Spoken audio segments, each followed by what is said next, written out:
Tu vas peut-être me juger ou me prendre pour une conne, mais ça m'a pris 24 ans avant de comprendre ça à l'épicerie. Partie 3! Je t'invite fortement à aller regarder la partie 1 et la partie 2 qui sont déjà publiées sur mon profil si tu veux pas avoir l'air d'un touriste dans l'épicerie. C'est une expression, il n'y a rien de mal à être touriste ici.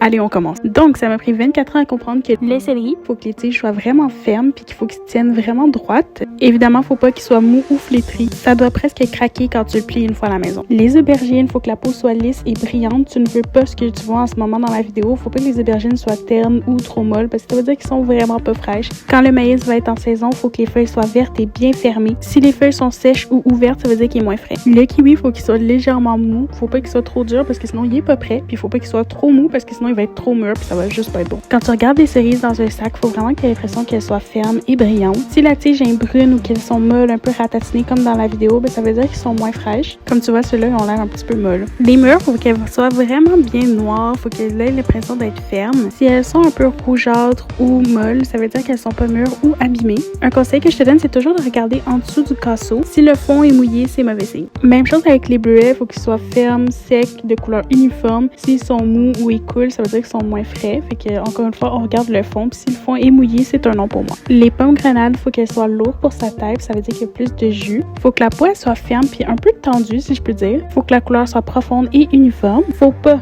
que la peau soit molle, ridée, vieille, sèche, comme tu peux voir dans la vidéo. Faut pas qu'il y ait trop de fissures parce que parfois ça veut dire qu'il est trop mûr. Également, elles vont devenir un petit peu carrées sur les côtés quand elles sont bien remplies. Et voilà, sauvegarde cette vidéo pour ta prochaine épicerie. Si tu aimes ce genre de contenu, moi c'est Emma, j'apprends plein de trucs et je te partage juste après. Donc on se revoit bientôt pour une nouvelle vidéo. Bye!